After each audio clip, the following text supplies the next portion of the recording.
What's up, everybody? Finally, welcome back to Ben on Sports. Sorry, I've had a lot of stuff going on in life since the holiday season and it made it harder to do, but hopefully I am back with weekly uploads.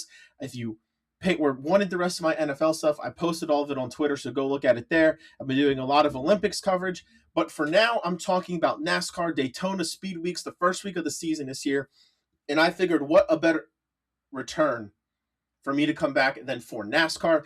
I'm hoping to do weekly uploads again, maybe some other sports. But for now, I'm focused on NASCAR. I'm focused on Speed Weeks, the weekly prediction series. And in this episode, I'm going to preview not only the season, but I'm going to preview this race at Daytona. I'm going to try and keep it under 30 minutes, but I do have more than I normally do, so it might reach closer to 40. So without further ado, let's get into it. Storylines going into Daytona, going into this season, a new playoff format. Thank the Lord, the old playoff format was horrible. And I would just like to say, because I haven't really done a whole episode since then, I feel so bad for Mr. Denny Hamlin. Everything that's happened in the offseason, even before the situation with his parents, he deserved to win that championship. The way the platform was set up is the platform is set up for the once you make the championship four, whoever is the best in that day on that race wins. And Denny Hamlin was, I think, far and away the best. And then, honestly, I think the worst of the four drivers won the championship race. If you talk about specifically that race, all four drivers were deserving. It's not to knock Kyle Larson, and I'm not even a Denny Hamlin fan, but what happened felt like a crime, and it felt like Denny Hamlin curse. That's like the worst version of it that I've seen. He may never win a championship in his career, which is sad to think about. But the new playoff format is here, and that's what I'm happy about. I think they did a good job of trying to blend the people that want season-long points and want to reward consistency, while also trying to blend this playoff postseason element. And I'm very interested to see how it turns out. I am happy that consistency is going to have more importance than it has during the win in your in era. So who does this new playoff format favor?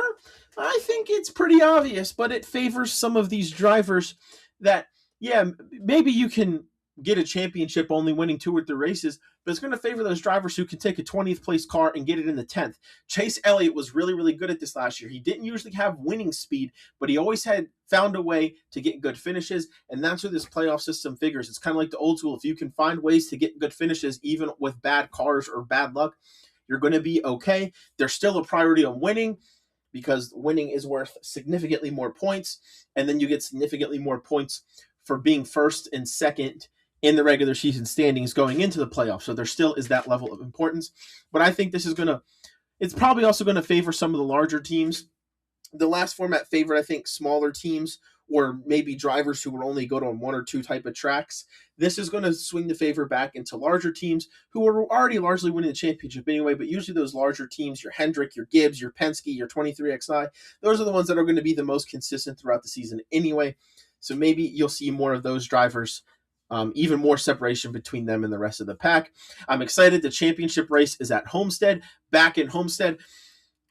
Lot of fun memories growing up watching the Homestead race. One of my favorite ones watching Tony Stewart and Carl Edwards, that crazy race to the chase battle where Tony won it at Miami. Homestead Miami feels right to me for the championship race. I kind of talked about who are the new championship favorites, but I'll get into that a little bit later. I'll tell you now, it's probably going to be a conglomeration of Hendrick, Gibbs plus Ryan Blaney. Can William Byron three-peat the Daytona 500? He's won the Daytona 500 the last 2 years on what felt like last lap passes. Can William Byron three-peat? Very difficult to do, to repeat the Daytona 500. I'm very interested to see what William Byron does. Or do we get a first-time winner? Not just somebody who's never won a winning race, but a first-time Daytona 500 winner. There's a lot of great champions of the sport who have never won one. Kyle Busch, Brad Keselowski, Joey Logano. Can we see a first-time 500 winner or somebody that needs the 500 to complete or get closer to completing the career crown jewel, winning those 4 big races, of which Daytona 500 is one of them? I'm interested to find out. Now, as I did last year, I'm going to look at the schedule, break it down for you, So let's get into it. You see, I color coded it. I know it's crazy. I like the color code on this channel. Let me give you the colors and then I'll get into the schedule. Where you see red, that is a drafting track. I put Atlanta in there with the big super speedways. I kind of used NASCAR's guide for this, but then I also kind of made it how I feel, because at this point, Atlanta is most similar to Talladega and Daytona, although Atlanta races a little bit differently. But the drafting tracks are what is in red. There are 6 of them. There's 3 drafting tracks. Each have 2 races. Where you see the yellow, it is a road course. There is only 4 road courses, which I feel like is the sweet spot. I like the fact NASCAR wants to do more road course races, where maybe they didn't want to do more than 2, but like 6 and 7 a year were way too much in my opinion. I really, really like this 4 number. I think we should keep it between 3 and 4, and all of them are in the first half of the season. Nothing that should affect the playoffs too much, because as it was recently announced, the Roval is gone. It is 2 normal Charlotte Oval races, which is smart because the Oval, the 1.5 intermediates are probably giving the best, most consistent racing right now anyway. Back to the color coding. Where you see green, they're kind of an intermediate, kind of short track. Those are those mile-long short tracks. So the 2 races at Phoenix, the All-Star race at Dover, and the New Hampshire race, which is also 1 mile. They don't all race alike, but they're the 1 mile ovals, and there's a distinction between 1 mile ovals and intermediates. And speaking of intermediates, where you see pink is intermediate, which again is the most popular kind of race, the most frequent race that NASCAR will be going to, including the championship race. If you're good on intermediates, you have a chance to do a lot of damage in the NASCAR season.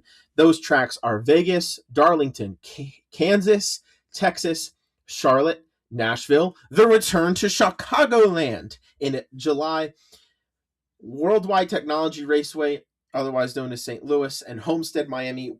So some of those tracks have multiple dates. Those are your intermediate tracks in pink. Short tracks, my personal favorite. If you're watching this channel, you know that I love a short track. Short tracks are in this light blue. Martinsville, Bristol are the 2 most famous ones. Those are the 2 half-mile ones.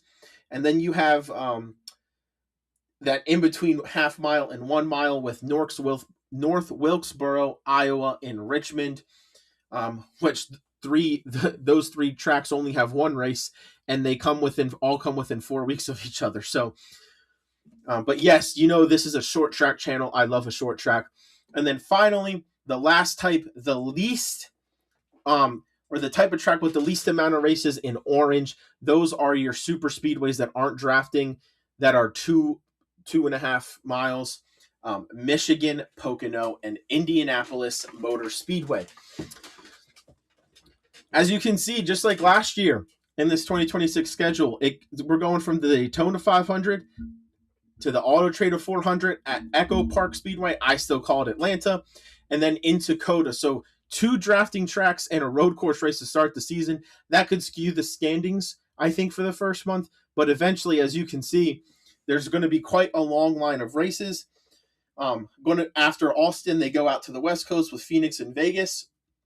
And then I think the standings will start to normalize, and you'll start to see the real contenders with the next 3 races. These 3 races were in a row last year, and I really like these 3 races in a row because they're 3 difficult tracks, and it kind of shows you who can actually be real contenders about 2 months into the season.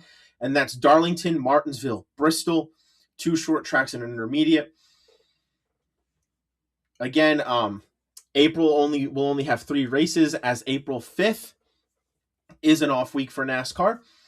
And then Talladega. So in the first 2 months of the season, or 3 months of the season, right, this first group of races, there will be 3 of the 6 super speedway drafting tracks, or I should just say drafting tracks in NASCAR. First road course of the season, Watkins Glen moved all the way up to May 10th. Watkins Glen. It might be cold. It's very possible to be cold in upstate New York on May 10th.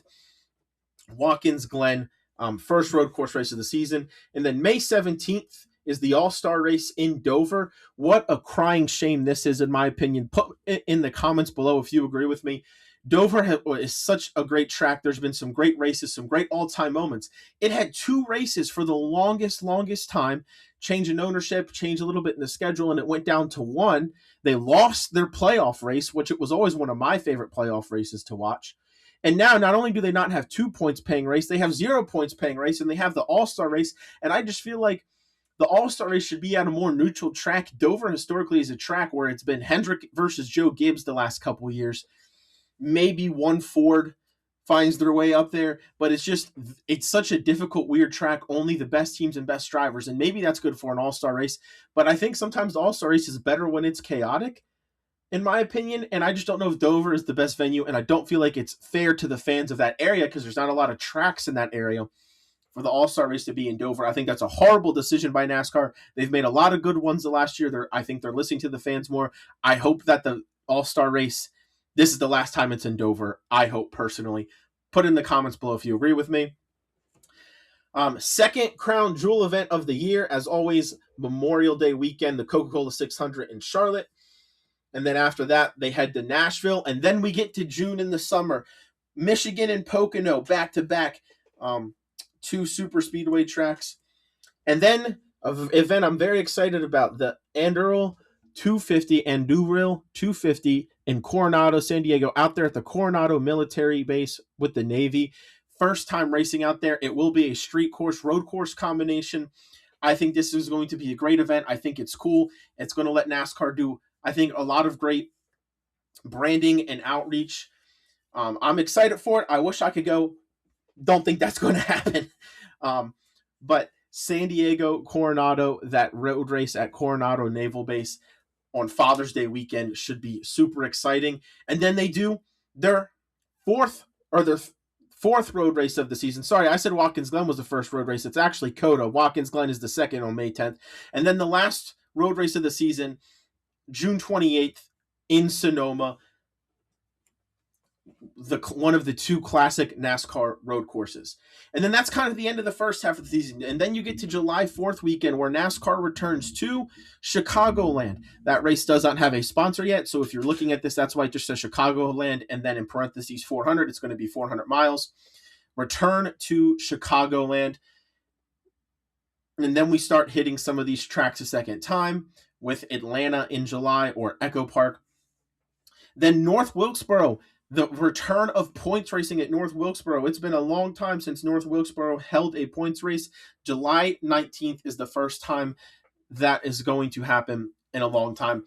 July 26th, the third crown jewel event of the season, Indianapolis, the Brickyard 400. Before doing Iowa and Richmond on August 9th and August 15th. August 2nd appears to be another bye week for NASCAR. And then, like I said, Iowa, Richmond, 2 very, very similar tracks in my head. Both short tracks, both the only dates of the year. So if you live in those areas, Iowa, Richmond, August 9th and August 15th. Look out for it. Then heading to another short track that's kind of a mile, but in my opinion, races more like a short track in New Hampshire.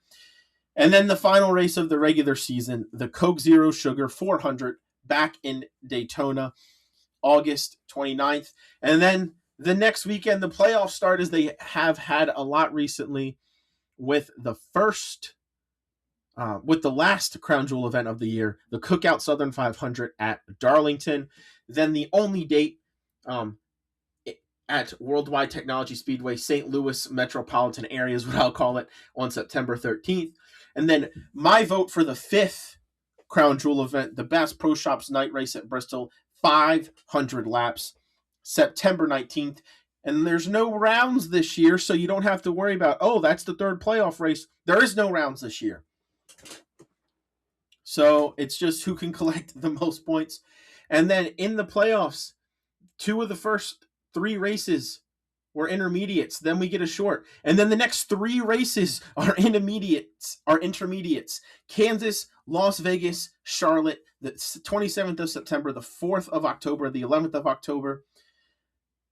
Then they head to Phoenix, which is that 1 mile oval. And then the last super speedway race of the season at Talladega, October 25th. The last short race of the season, the penultimate race, as it has been for a while, in Martinsville, November 1st. And then ending with the sixth. There's 10 playoff races. The 6 of those 10 playoff races are going to be intermediates, the last of which, as I already mentioned, the NASCAR championship race doesn't have a sponsor. It's going to be 400 miles, and it's going to be at Homestead, Miami, their only race this season. They're going to have a lot of intermediates to get ready for Homestead, Miami, even if Miami, in my opinion, is a little bit unique and maybe not as much like as some of those, but there'll be 5 intermediates to get ready, and then it will be Homestead, Miami to end the season. And remember, it is a 10-race playoff, so it's not necessarily the best finishing out of all the championship drivers, and all of the championship drivers will be, or any championship drivers that are close enough on points will be able to win the championship at that race. There is the overview of your schedule. I color-coded it, gave you some important dates, went through it. Hope that all makes sense. 36 regular season races, 1 all-star race. That's 1/3 of the way through the year, maybe, but that is normal. Favorites to win the championship, I told you it was coming. Team rankings, when it's going to be a larger sample size and take into account consistency, Hendrick and Joe Gibbs have got to be 1-2 to me. Those are the 2 most consistent teams that can bring the speed to the greatest variety of tracks. Team Penske is going to be 3rd, followed by 23XI. I think those 4 are slightly above everybody when it comes to consistency and ability to be fast on different tracks. And then 5th is kind of that second tier to me that can win it, but it's going to take an incredible season. I gave it to RFK because I trust Buescher. I think Brad has a better year, and Ryan Preece I think should be better in year 2. But Trackhouse is there. Trackhouse to me is really going to depend on Ross Chastain. I think SVG is better, especially on ovals this year. I don't know if he's going to be good enough on ovals to make up or to win the championship. I think Connor Zilisch is an exciting rookie for them. So I had Trackhouse right below RFK Racing. And then I still think Richard Childress deserves to be in that second tier. They are still winning races every year, even if it's just 1, sometimes it's 2. If Richard Childress Racing can get it figured out, they will be in that second tier with RFK and Trackhouse. And then my driver rankings, I said it's going to take a good driver, a driver that can race on a lot of different types of tracks, be successful, be consistent. Kyle Larson, the defending champion, has to be one right now. William Byron won the regular season last year, multiple win season again, very good at all kinds of tracks. William Byron has wins at all different types of tracks. Give me Byron 2. Denny Hamlin would be 1. The one thing holding me back, Denny Hamlin is so good, except the road courses, and that's why I gave Larson and Byron a little bump over them, because they are better at road courses than Denny, but I still think Denny will be a force to be reckoned with. Give me Chase Elliott. He is Mr. Consistency. He was arguably the most consistent driver when it came to just finishing with good days. I think Chase Elliott, this new playoff format helps him. This new championship format helps him. I think Chase Elliott is a favorite to win a championship. Ryan Blaney last year was not consistent, but it's because he had a lot of DNFs, but in a lot of his DNFs, he was super fast. I think Blaney could be a fast riser up this championship favorite list. For now, I have him 5. Christopher Bell, a driver who had a pretty good year last year, barely missed going to the championship 4, fast on a lot of different tracks. Bell is my 6th favorite. Chase Briscoe, a phenomenal season and ended it that much better. He's my 7th favorite. I think he's a good road course racer. He's a good short track racer. I know he won at Talladega last year. I still think he needs to get better at drafting tracks. I think Briscoe was only getting better, and him and James Small seem to have a good relationship. Tyler Reddick would normally be higher on this list. Didn't have a great year last year, at least not a Tyler Reddick type year. I think Reddick is another one of these guys that can shoot up this list. But Tyler Reddick has to be one of, at least if you have a top 10 list of favorites, he has to be on there. Give me Ross Chastain at 9. Slow start to the year. They weren't as consistent last year, so we dropped a couple spots. But Ross Chastain, one of the most aggressive drivers in the sport. Ross Chastain can be fast on a lot of different tracks. If Trackhouse can consistently have speed, I think Chastain is a championship threat. They give me Joey Logano at 10. So far, other than Ryan Blaney, I think most of the Fords have not found consistent speed in the next-gen era. Maybe that changes this year, but Joey Logano is very fast on some tracks and not very fast on other tracks. They need to find consistency for him to win in this format. And I think a win in this format would prove a lot, because a lot of people, 2018 aside, I think a lot of people doubt whether or not he was a deserving champion with some of his championships and said he was a format merchant. I'm interested to see if Joey Logano can silence the haters, but they're going to have to pick up consistency at some of the tracks he historically struggles with. Now that I've previewed some of the season, let's get into the next-gen history at Daytona. There's been 8 races in Daytona in the next-gen. There's been 7 different winners. The only repeat winner is William Byron, who has won the last 2 Daytona 500s. One of the winners, Harrison Burton, isn't even in the Cup Series anymore. The other 5 winners, Austin Cindric, Austin Dillon, Ricky Stenhouse Jr., Chris Buescher, and Ryan Blaney winning the most recent race here in August. Best average finish is actually John Hunter Nemechek, followed by Chris Buescher. Neither one of the Nemechek at an average finish of 11, Buescher at 11.6. Bowman, a guy who I think is a sneaky good super speedway racer, at 13.6. Cody Ware finding a way to get good finishes in his equipment, 14.3 average finish in the next gen. And Cole Custer, of all people, at 15.3. As expected, Daytona, with all of its craziness and all of its wrecks, you have some names you don't normally see at the top. But if you look at top 5s and top 10s, some of these guys that run in the front a lot also wreck a lot. But you don't see some of those crazy names, I think, in the top 5, in most top 5s and most top 10s. You see names that make sense. Christopher Bell with the most top 5s at Daytona in the next gen era with 3.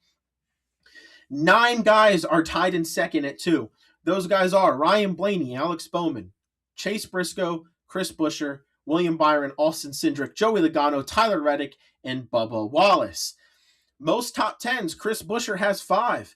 Buescher only has 2 top 5s, but he has 5 top 10s, leading all by himself at Daytona in the next gen. 3 drivers tied at 4, Blaney, Bowman, and Busch. And then 7 drivers are tied at 3 top 10s in the next gen era. Christopher Bell, Chase Briscoe, William Byron, Austin Cindric, Chase Elliott, Brad Keselowski, and Bubba Wallace.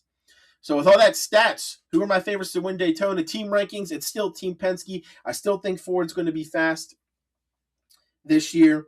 Give me Team Penske. They have 3 good super speedway racers who know when to be aggressive, and only one of them is overly aggressive and causes wrecks. I'll let you, whoever you think that person is, you can decide. Hendrick Motorsports, William Byron has won this race the last 2 seasons. Hard to drop him any lower. Hendrick always brings speed. Give me Hendrick as the second favorite team.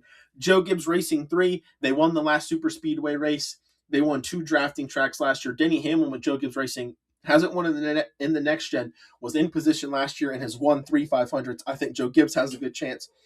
23XI, Tyler Reddick has won duels at Daytona. He's won at Talladega with 23XI. Bubba Wallace, a very well-known super speedway racer, 23XI4. And then give me RFK5. Buescher, very good average finish here. Brad Keselowski is a good super speedway racer, has won a lot in Talladega, has never won the 500. Preece, if he doesn't flip, should go into a good finish this year. Like I said, Chris Buescher's Mr. Consistency. Individual driver rankings. Well, honestly, I think all the 3 Penske drivers are first, second, and third in odds. I have Blaney, Cindric, and Logano 1, 2, and 3. William Byron has won this race 2 times in a row. Give me William Byron at 4. Denny Hamlin, I think he's itching to get a next-gen win on a drafting track, and I still think, despite some uneven finishes, I still think he knows what he's doing on these drafting tracks. Give me Denny Hamlin 5th. Chris Buescher has won here in the next-gen era. He's fast. These Fords seem to be fast. Chris Buescher 6th. Brad, for all the same reasons as Chris Buescher, just hasn't won at Daytona in the next gen, but still super fast, has pushed Chris Buescher to victory here. Give me Brad Keselowski. Chase Elliott, number 8. I think Chase Elliott sometimes gets slept on as a drafting track racer. He's won at a couple different places. He's usually knows how to be up front in these things. Chase Elliott 8. And 9 is not supposed to be Chris Buescher. It's supposed to be Alex Bowman, somebody who I think is an incredibly underrated super speedway racer. He usually finds himself up front. He usually qualifies well. I think Alex Bowman has some good finishes here too. He also has wrecked out quite a bit, but I think Alex Bowman is a secret threat to win this race. And then number 10, I mentioned this guy earlier. I said he's a good super speedway racer earlier. Bubba Wallace at 10. Those are my favorites to win for both team and driver. And everybody's favorite thing that I always end my episodes with, a power ranking of the top 20. Starting the season off at number 1, Ryan Blaney won the race, won Phoenix last year. Looked like he really came on strong at the Clash. He loves this track. I think this championship format is good for him. I think he's Ford's best chance at winning a championship in this format. Ryan Blaney won. Kyle Larson, the defending champion, I can't have him any lower than 2. He's at 2. William Byron, won the regular season last year, was a little bit uneven in the playoffs. Almost won the championship and then caused the caution that got his teammate to win the championship. William Byron loves this track. He's 3. Denny Hamlin, super fast on ovals. If he took road courses out, Denny Hamlin might have been the best oval driver in NASCAR last year. He likes Daytona. He's won here multiple times, as I've already mentioned. Denny Hamlin 4th in the power rankings.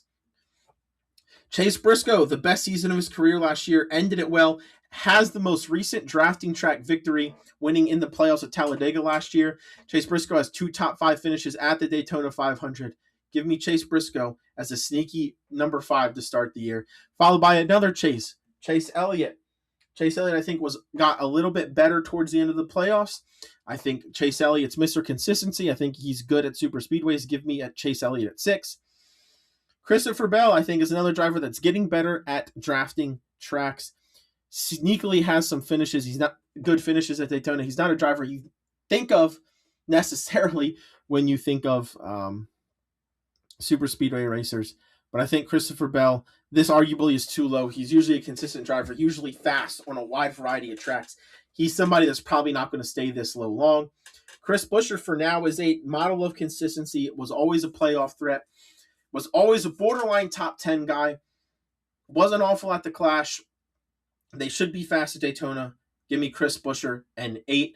Tyler Reddick, for all the reasons I mentioned earlier, at 9. I think he's another guy that has a chance to break into the top 5 quickly to start the season. Joey Logano, I'm starting at 10. He could quickly move up if he shows some super speedway dominance. I also think he could quickly move down if he has some bad super speedway races, and then they get into some of the tracks he hasn't necessarily been the fastest at. Alex Bowman at 11. This is kind of where he is in his career, in my opinion. He's always 8th to 12th and clearly the 4th best Hendrick Motorsports car, but he's still capable of winning races. Ross Chastain eventually showed some speed at the Clash. His teammates did. I think Ross Chastain will get better I think Trackhouse is going to start the season better and be more consistent, but until they actually show it and not just I think it, give me Ross Chastain at 12. Ryan Preece coming off of a Clash win. It's his first win, and it's not a points win. But Ryan Preece at 13 coming into this race. Anytime you're in an RFK Ford, you're going to be good at a super speedway as well. Bubba Wallace had a good year last year, had a really, really hot streak. Didn't finish the year quite how they wanted through the round of 8 and the round of 4, in my opinion. But had a pretty hot stretch, like 2/3 through the way last year. Had like a good 2.5 month hot streak, I would say. I think Bubba Wallace could easily break back up into the top 10 with a good start to the season. I'm giving Austin Cindric the benefit of the doubt with equipment. Austin Cindric is somebody that I think might be the best super speedway racer in NASCAR, but he's inconsistent at so many other tracks. It's hard for me to trust him. Yes, he has some good finishes at other tracks, but he's not consistent. I expect him to be fast this race, and we'll see. And then my bottom 5, Ty Gibbs, is this final year he gets his first win. Shane Van Gisbergen, you know he's going to be a presence on road courses. He improved in ovals at the end of the last year. Can he continue to do so? Kyle Busch, I think this is going to be a resurgent year for him. I expect him to do great things and get off to a good start. Josh Berry won his first career race and then was up and down after that. Can Josh Berry find consistency? And then I want to go with a rookie, an all-around rookie, Connor Zilisch. I think he has a good season. Easy rookie of the year. Sorry I went faster at the end, but I was trying to get through it for you guys. Keep this episode to 30 minutes. Please like, comment, subscribe, follow me on X. I'm super excited that NASCAR is kicking off this weekend. You have the Olympics, great college basketball slates. So please find a couch and watch some sports. Take care of yourselves. Stay safe. Peace out.